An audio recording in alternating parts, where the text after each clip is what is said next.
मेरे पास माँ है, आज खुश तो बहुत होगे तुम, जब तक बैठने को न कहा जाए खड़े रहो।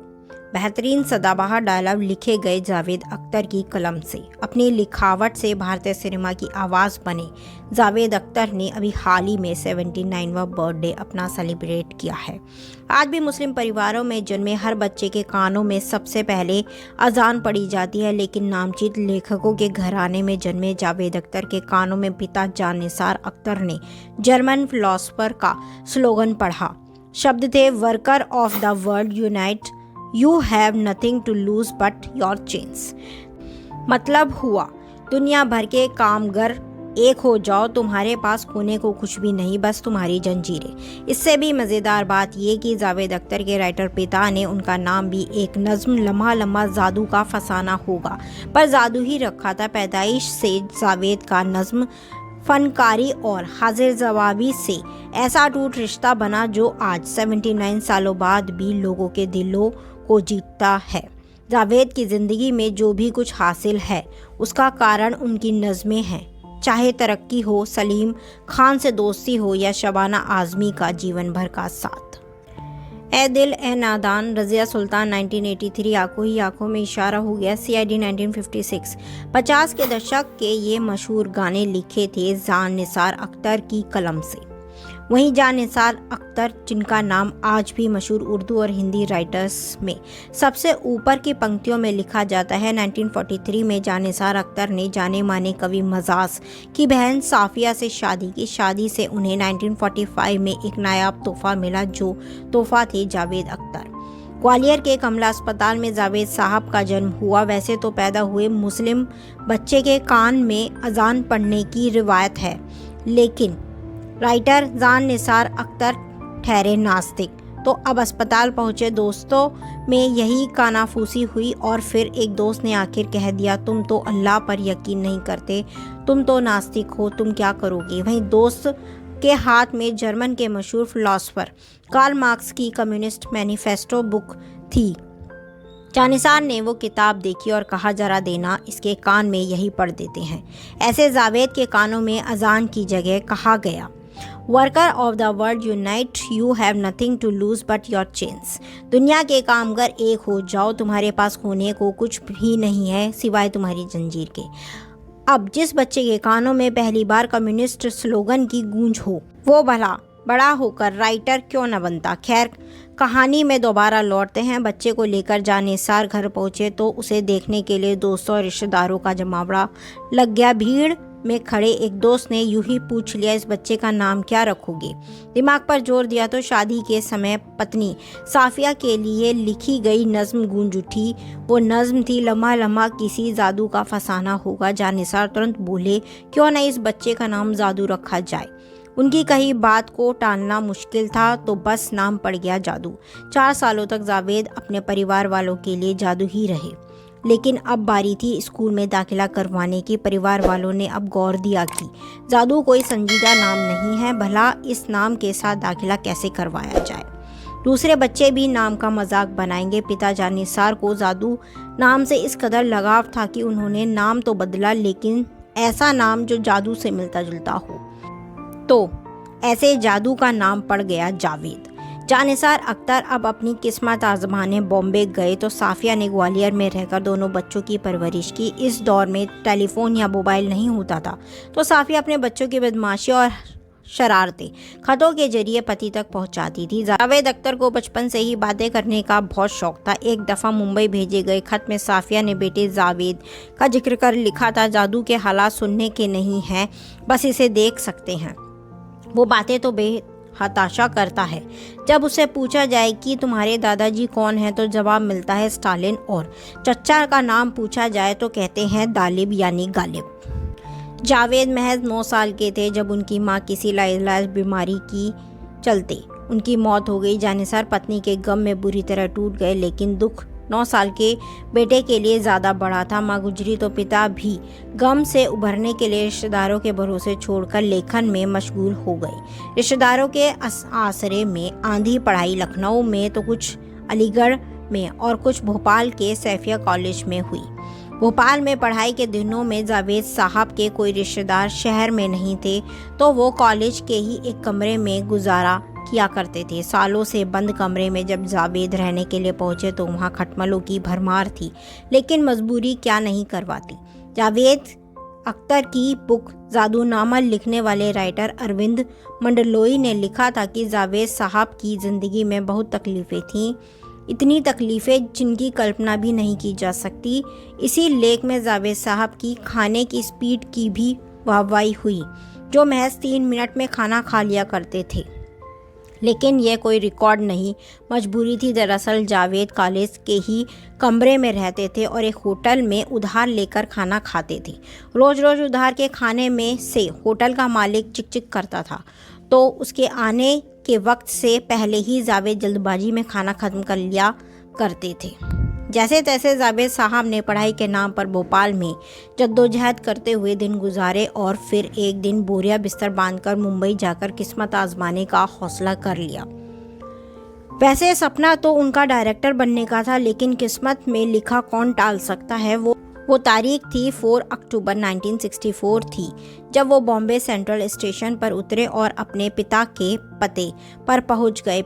पिता ने अपने पास कुछ दिनों के लिए ठहराया जरूर, लेकिन महज 6 दिनों में ही उन्होंने कह दिया कि मियाँ अपना खुद का ठिकाना ढूंढ लो। पिता की बेरुखी के बाद जेब में 27 पैसे लिए जावेद साहब काम ढूंढने के लिए कमाल स्टूडियो के चक्कर काटने लगे। काम तो मिला नहीं, लेकिन स्टूडियो के बाहर लगे बरगद के पेड़ के नीचे बनी बेंच में उन्हें सोने का ठिकाना मिल गया। कुछ दिनों बाद जावेद के लिए कमाल अमरोही का कमाल स्टूडियो ही घर बन गया।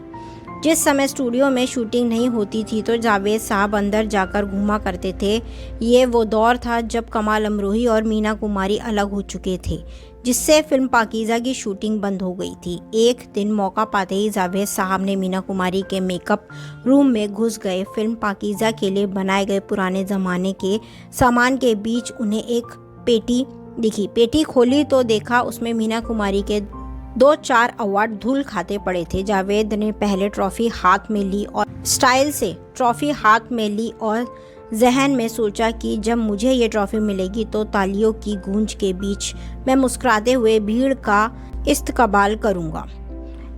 किसे पता था कि एक दिन उन्हीं जावेद साहब के घर में ट्रॉफी और अवार्ड का पूरा कलेक्शन होगा। खैर, कहानी में लौटते हैं। बीते समय के साथ जेब में पड़े 27 पैसे खत्म होने को थे।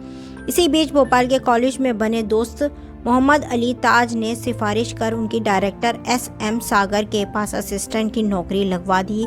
तनख्वाह थी 100 रुपये प्रति माह। उस समय SM सागर फिल्म सरहदी लुटेरा की स्क्रिप्ट पर फिल्म बनाने की सोच रहे थे, लेकिन कहानी ऐसी थी कि कोई राइटर उसके डायलॉग लिखने की जिम्मेदारी नहीं ले रहा था। SM सागर को परेशान देख एक दिन जावेद साहब ने कहा, क्या मैं इस फिल्म के डायलॉग लिख दूं? जवाब मिला, कोशिश करके देख लो। जावेद साहब ने कलम उठाई और चंद घंटों में ऐसे डायलॉग लिखे जिन्हें पढ़कर SM सागर भी खुश हो गए। इस फिल्म के हीरो थे सलमान खान के पिता। जावेद साहब ने भले ही फिल्म के डायलॉग में जान फूंक दी, लेकिन सेट पर वो क्लैप बॉय ही रहे। साथ काम करते हुए जावेद साहब की सलीम खान से दोस्ती गहरी होती चली गई। जब कुछ दिनों बाद जावेद साहब मशहूर राइटर कैफी आज़मी शबाना आज़मी के पिता के असिस्टेंट बने तो उनके पड़ोसी अबरार अलवी के साथ सलीम खान काम करते थे। दोस्ती और मुलाकातें बढ़ी तो उनकी ज़्यादातर चर्चा डायलॉग्स और लेखन पर होती थी। एक दिन दोनों बातों में मशगूल थे कि उनके घर पर SM सागर पहुंच गए। SM सागर साहब ने कहा, मैंने माधुरी मैगजीन से एक कहानी तो खरीद ली है, लेकिन उसका स्क्रीन प्ले नहीं बन पा रहा। तो तुम अगर स्क्रीन प्ले लिख दो तो मैं तुम्हें ही पैसे दे दूंगा। जावेद साहब झट से बोल पड़े, कितने पैसे देंगे? जवाब मिला, 5000 रुपये। 100 रुपये की तनख्वाह में काम करने वाले किसी नौजवान के लिए इकट्ठे 5000 मिलना किसी लॉटरी से कम नहीं था। इतनी बड़ी रकम तो जावेद साहब ने कभी एक साथ देखी भी नहीं थी। सलीम जावेद ने मिलकर पहली बार फिल्म अधिकार लिखी, जो ज़बरदस्त हिट रही। फिल्म की स्क्रीनिंग में ही एक शख्स ने उन्हें सलाह दी थी कि आप लोग सिप्पी फिल्म क्यों नहीं चले जाते। जावेद साहब समय निकालकर रमेश सिप्पी के प्रोडक्शन हाउस पहुंच गए। बातचीत में वो लगातार कहते रहे, हम लोग ऐसा लिखते हैं, हम ऐसे काम करते हैं। सिप्पी साहब ने पूछ लिया, हम से क्या मतलब है आपका? जवाब दिया, मैं और सलीम खान, हम 2 आदमी हैं और हम साथ काम करते हैं। आगे से कहा गया, आप दोनों फिर साथ ही आइए। 2 दिन बाद जावेद अख्तर और सलीम खान को लेकर स्टूडियो के लिए निकल पड़े। जावेद रास्ते में सलीम खान से पूछते हैं, अगर उन्होंने हमें नौकरी दे दी तो हम कितने पैसे मांगेंगे? सलीम खान ने कहा, 1,000 रुपये। 1,000 रुपये तनख्वाह इतनी ज़्यादा थी कि जावेद साहब घबरा कर बोले, अरे ये क्या बोल रहे हो, इतनी तनख्वाह कौन देगा? लेकिन सलीम साहब की ज़रूरत और कॉन्फिडेंस देखकर जावेद साहब ने ये बात मान ली। दफ्तर पहुंचकर जब दोनों ने कुछ कहानियां सुनाई तो रमेश सिप्पी ने पूछा, कितने पैसे लोगे? जावेद साहब अंदर से घबराए हुए थे, लेकिन ऊपरी दिखावट करते हुए उन्होंने बेहद कॉन्फिडेंस से कहा, 1,000 रुपये। अंदाज यूं था कि जैसे मानो सालों से उन्हें यही तनख्वाह मिलती आई हो। खैर, 1,000 रुपये की डिमांड उस दौर में काफ़ी ज़्यादा थी, लेकिन सलीम जावेद की जोड़ी के पास वो हुनर था कि सिप्पी साहब ने उन्हें कहा, शुरुआत में हम आपको 750 रुपये देंगे। इतनी बड़ी तनख्वाह पाना कोई आम बात नहीं थी। वो नौकरी पक्की होते ही जावेद अख्तर ने सोच लिया कि अब तो ज़िंदगी आराम से कटेगी।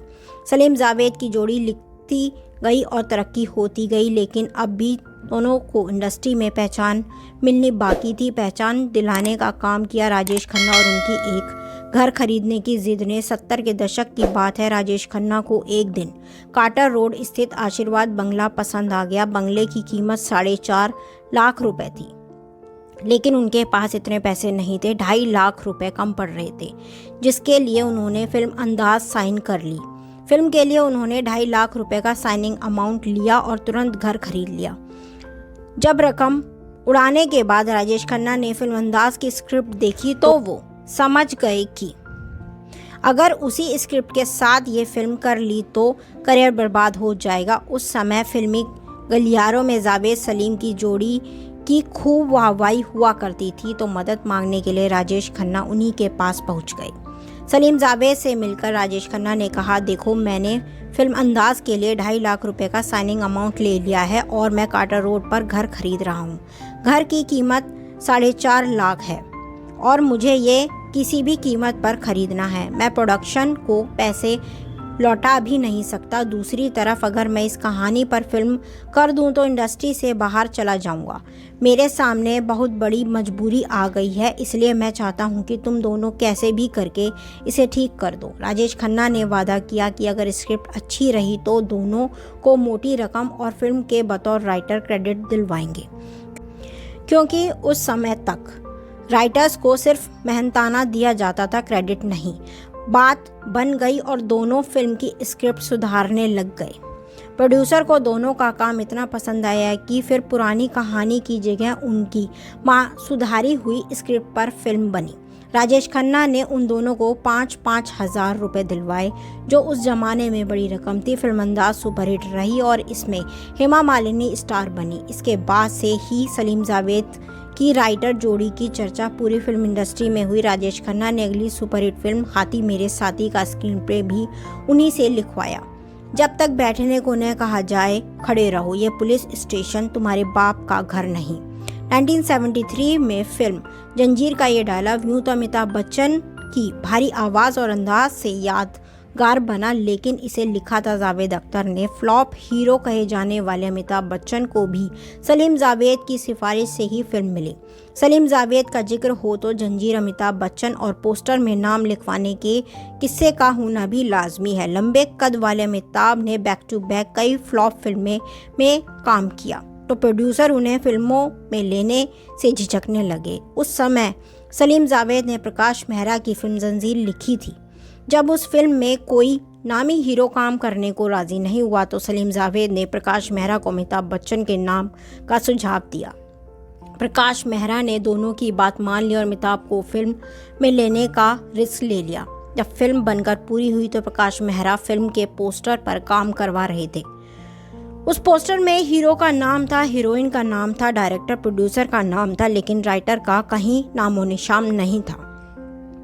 यही रीत थी, लेकिन दोनों ये बदलना चाहते थे। उनका मानना था कि फिल्म तभी चलती है जब कहानी अच्छी हो। एक दिन हिम्मत कर दोनों ने प्रकाश मेहरा से कहा, हमारे नाम भी पोस्टर में होने चाहिए। इस पर प्रकाश मेहरा ने टालते हुए कहा, राइटर्स के नाम ऐसा होता है भी नहीं। प्रकाश मेहरा का जवाब सुनकर दोनों ने कुछ नहीं कहा। अब पूरे शहर में पोस्टर लग चुके थे, लेकिन ये बात सलीम जावेद को खल रही थी। एक दिन जावेद साहब ने साथ बैठकर सलीम साहब ने जमकर शराब पी और एक तरकीब निकाली। उन्हें जीपी सिप्पी के प्रोडक्शन हाउस में काम करने वाले सुरेश नाम के एक लड़के को कॉल किया, जो जीप और कुछ पेंटिंग का सामान लाने को कहा।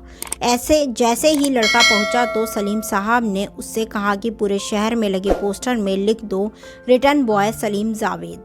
वैसा ही हुआ। अगले दिन शहर में लगे जंजीर के पोस्टर कुछ बदले चुके थे। अमिताभ बच्चन की नाक, जया बच्चन के चेहरे और प्राणनाथ के माथे के ऊपर सलीम जावेद का नाम लिखा हुआ था। खूब हलचल मची और इस बागीपन के चर्चे भी हुए। लेकिन दोनों ने इतिहास रच दिया। हिंदी सिनेमा के इतिहास में पहली बार किसी स्क्रीन राइटर का नाम पोस्टर पर लिखा गया था। अब सलीम जावेद की जोड़ी के पास नाम था, पहचान थी और शोहरत भी थी, लेकिन एक और इतिहास रचना बाकी था। वो इतिहास था हीरो से ज़्यादा और मुंह मांगी फीस। सुपरहिट फिल्में लिखते हुए सलीम जावेद की फिल्म 5,000 से 1 लाख रुपए तक पहुंच गई थी। लेकिन फिर दोनों ने तय किया कि जो भी फिल्म करेंगे उसे 2.5 लाख लेंगे। जब फिल्म जंजीर लगी तो उसका ट्रायल शो देखने के बाद यश चोपड़ा ने अपने असिस्टेंट रमेश तलवार से कहा कि दोनों लड़कों को मिलने के लिए बुलाओ। सलीम जावेद उनसे मिलने दफ्तर पहुंचे तो उन्होंने पूछा, कोई स्क्रिप्ट हो तो बताओ। जावेद साहब ने कहा, स्क्रिप्ट तो है लेकिन लोग पैसे नहीं देते। यश जी ने कहा, पैसों की चिंता मत करो, स्क्रिप्ट बताओ, पसंद आ गई तो तुम्हें पैसे मिल जाएंगे। अगले दिन जावेद साहब उनके पास स्क्रिप्ट लेकर पहुंचे और कहा, मैंने आपसे फिल्म का एडवांस नहीं मांग रहा, लेकिन आप स्क्रिप्ट पढ़ें। उससे पहले मैं आपको फीस इसलिए बता रहा हूँ जिससे आपको यह न लगे कि मैं पसंद आने पर ब्लैकमेल कर रहा हूँ। यश चोपड़ा मान गए और फीस पूछ ली। जावेद अख्तर ने कहा 2 लाख। यह सुनकर यश चोपड़ा कुछ सेकंड के लिए खामोश हो गए। फिर जावेद को ऊपर नीचे देखते हुए अपने असिस्टेंट को बुलवाया। जावेद साहब को लगा कि असिस्टेंट को बुला रहे हैं, मतलब बात बन गई। जैसे ही असिस्टेंट पहुंचा तो यश चोपड़ा ने उनसे कहा, जो मुझे बोल रहा था वो इसको भी बोल। ये कहते ही वो जोर से हंस पड़े। जावेद अख्तर की डिमांड का मजाक बन गया। फिल्मी करियरों में दोनों का खूब मजाक बना। करीब 8 महीनों तक दोनों के पास कोई फिल्म नहीं रही। लेकिन जब जंजीर सुपरहिट हुई तो सलीम जावेद की जोड़ी हर फिल्म मेकर की पहली पसंद बन गई। कुछ दिनों बाद यश चोपड़ा ने फिर अपने असिस्टेंट को कहा, जाओ सलीम जावेद से कहो कि हम उन्हें 2 लाख फीस देने को तैयार हैं, उन्हें जल्दी से साइन कर लो। जब रमेश तलवार सलीम जावेद के पास पहुंचे तो उन्हें जवाब मिला, 2 लाख फीस तो जंजीर रिलीज होने से पहले की थी, अब हम 5-5 लाख रुपए लेंगे। हुनर ऐसा हल्का कर रहा था कि यश चोपड़ा को उनकी मांग पर राजी होना पड़ा। सलीम जावेद की जोड़ी को फिल्म दोस्ताना के लिए 12,50,000 रुपए दिए गए, जबकि फिल्म के हीरो और सुपरस्टार अमिताभ को उस फिल्म के 12 लाख रुपए मिले थे। स्टार से भी 50,000 ज़्यादा फीस लेकर सलीम जावेद ने हिंदी सिनेमा में इतिहास रच दिया।